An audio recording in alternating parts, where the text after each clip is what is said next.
দুই একটা জানোয়ার আছে আইএসএফ এর, মাথায় টুপি দিয়ে ঘোরে, কালো মতো টুপি। আমি এই আমাদের কোনো মিটিং এ যদি বাদরামো করো, মাটির ভেতর পুঁতে ফেলে দেব। এই শওকত মোল্লা কি করছেন না, আইএসএফ এর একজন নেতা কালো টুপি মাথায় দেন, এমন তার নাম ধরেননি, নাম না করে কালো টুপির ইঙ্গিত দিয়ে তাকে মাটিতে পুঁতে দেওয়ার নিদান দিয়েছেন কর্মী সমর্থকদেরকে। তৃণমূলের কাছে এটা নতুন কিছু নয়, শওকত মোল্লাদের কাছে নতুন কিছু নয়। ওদের দল থেকে, কালীঘাট থেকে, নবান্ন থেকে ওদের নেত্রী যারা যেমন যেমন নির্দেশ দেন তেমন তেমন ওরা পালন করেন। আসলে শওকত মোল্লা নাম না করে, আমার ধারণা, আমিও বক্তব্যটা শুনেছি, আমার ধারণা, আমার মনে হয় আইএসএফের নেতা কারিমুল ইসলামকে বলার চেষ্টা করেছেন।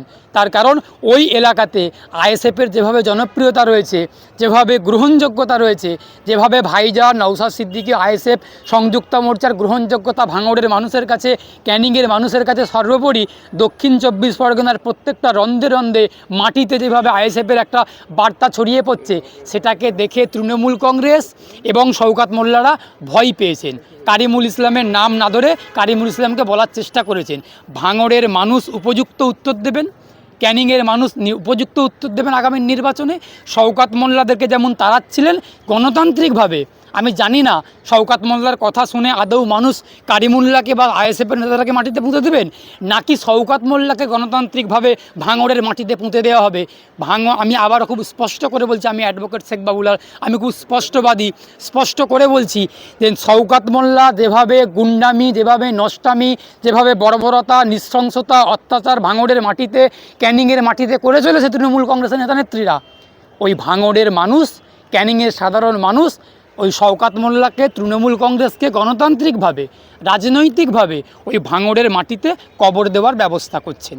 আমাদের কাছে খবর আসছে, ভাঙড় থেকে কিছু মানুষ খবর দিচ্ছেন, ক্যানিং থেকে কিছু মানুষ খবর দিচ্ছেন, বারুইপুর থেকে কিছু মানুষ বলছেন, ঝড়খালি, সন্দেশখালি, হাঁসখালি, বিভিন্ন জায়গা থেকে খবর আসছে ওইখানকার সাধারণ খেটে খাওয়া মানুষরা তৃণমূল কংগ্রেসকে এবং মমতা বন্দ্যোপাধ্যায়কে, অভিষেক বন্দ্যোপাধ্যায়কে রাজনৈতিকভাবে, গণতান্ত্রিকভাবে, বিশেষ করে মুসলিম সম্প্রদায়ের মানুষরা মাটিতে কবর দেওয়ার ব্যবস্থা করছেন। আমি আহ্বান জানাবো আপনাদের চ্যানেলের মাধ্যমে যে বিশেষ করে মুসলিম সম্প্রদায়কে বলবো, আমি নিজে একজন মুসলিম সম্প্রদায়ভুক্ত, মুসলিম ধর্মাবলম্বী মানুষ, আমি অ্যাডভোকেট শেখ বাবুলাল।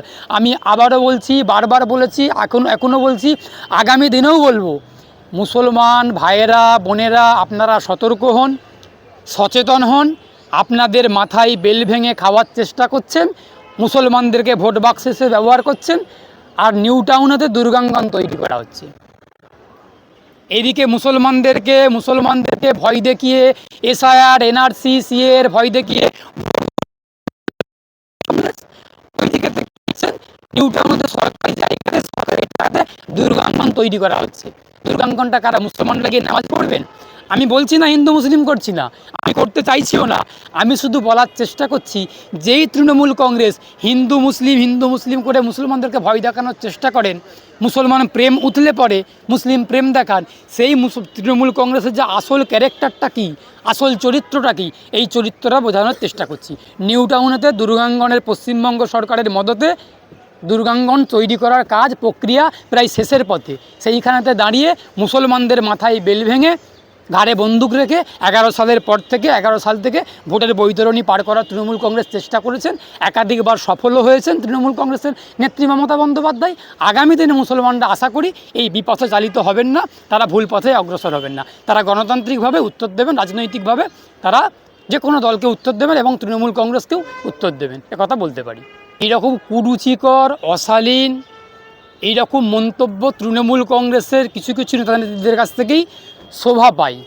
তৃণমূলের মুখ থেকেই, তৃণমূলীদের মুখ থেকেই অশালীন কথাবার্তা শোভনীয়।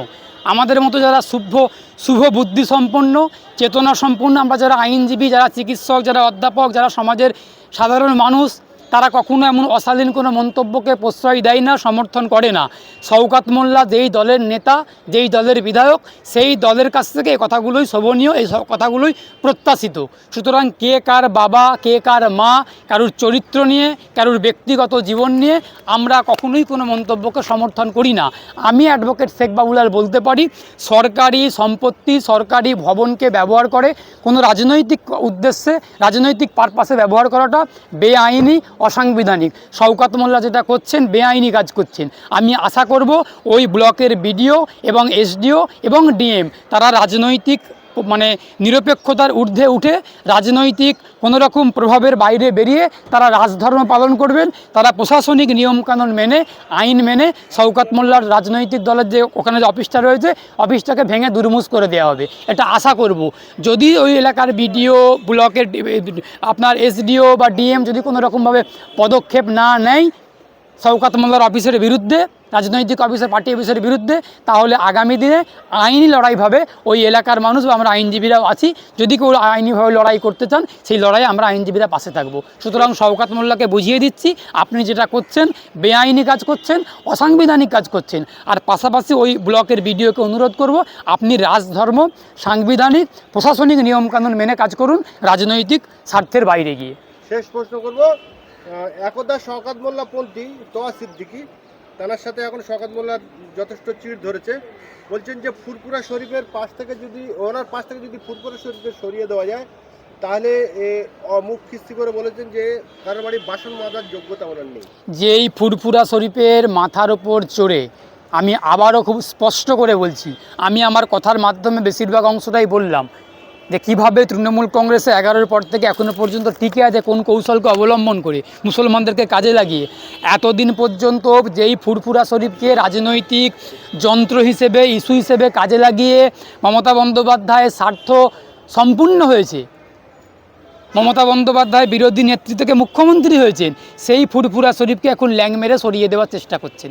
তোহা সিদ্দিকির মাথাতে বেল ভেঙে তোহা সিদ্দিকিকে ডান দিকে বাম দিকে সঙ্গে করে নিয়ে ঘুরে বেরিয়ে 11 সালের আগে থেকে বিরোধী নেত্রী থেকে মুখ্যমন্ত্রী হয়েছেন, সেই তোহা সিদ্দিকি এখন তৃণমূল কংগ্রেসের চোখের বালিতে পরিণত হয়েছে। কেন হলো এটা বুঝতে হবে, কেন হলো? আসলে ফুরফুরা শরীফে বেশিরভাগ পীরজাদারা, ফুরফুরা শরীফের যারা অনুগামী, যারা সমর্থক, যারা শুভাকাঙ্ক্ষী, তারা তৃণমূল কংগ্রেস থেকে মুখ ফেরাতে শুরু করেছেন। এটা তৃণমূল কংগ্রেস খুব ভালো করে স্পষ্ট করে বুঝতে পেরেছেন যে মুসলমানরা তৃণমূল কংগ্রেসের কাছ থেকে পাশ কাটাতে শুরু করেছে। এই ভয় থেকে, এই আতঙ্ক থেকে, এই চিন্তা থেকেই বারবার ফুরফুরা শরীফকে এবং মুসলমান নেতাগুলোকে, মুসলিম নেতাগুলোকে আক্রমণ করছেন, অশালীন ভাষায় কুরুচিকর মন্তব্য করছেন। সুতরাং তৃণমূলের মন্তব্য নিয়ে আমি আর বেশি কিছু বলবো না। ওদের মন্তব্য, ওদের কুরুচিকর, ওদের যেমন রুচি ওরা তেমন কথা বলছেন। আমি তো আর কুণাল ঘোষ নই, আমি দিলীপ ঘোষ নই, আমি তৃণমূলের কুণাল ঘোষ নই, আমি অ্যাডভোকেট এসকে বাবুলাল। সুতরাং আমাকে শালীনতা, ওদের কোনো রকম মানে অপ্রয়োজনীয় মন্তব্যের কোনো পাল্টা মন্তব্য আমি আর করছি না। যতটুকু বললাম এতটুকুই আমার মন্তব্য, খুব স্পষ্ট কথা। বলে তৃণমূল কংগ্রেস, শওকত মোল্লার দল তৃণমূল কংগ্রেস, শওকত মোল্লার নেত্রী মমতা বন্দ্যোপাধ্যায় এতদিন পর্যন্ত পশ্চিমবঙ্গের সাধারণ খেটে খাওয়া মুসলমান সম্প্রদায়কে ভোটের যন্ত্র হিসেবে, ভোট বাক্স হিসেবে ব্যবহার করেছেন। একথা আমরা কারা জানি না? যারা জানি না তারা মিথ্যা কথা বলছেন, যারা বুঝতে পাচ্ছেন না তারা মিথ্যা কথা বলছেন, অনেকে বুঝেও না বোঝার ভান করছেন। শওকত মোল্লার নেত্রী মমতা বন্দ্যোপাধ্যায়, শওকত মোল্লার দল তৃণমূল কংগ্রেস মুসলমানদের মাথায় টুপি পরিয়ে, ঘাড়ে বন্দুক রেখে, মাথায় বেল ভেঙে খাওয়ার চেষ্টা করেছেন। 2011 সালের পর থেকে 2024 পর্যন্ত মুসলমানদের ঘাড়ে বন্দুক রেখে, মাথায় টুপি পরিয়ে, বেল ভেঙে ভোটের বাক্স হিসেবে ব্যবহার করে ভোটের বৈতরণী বারবার পার করার চেষ্টা করেছেন।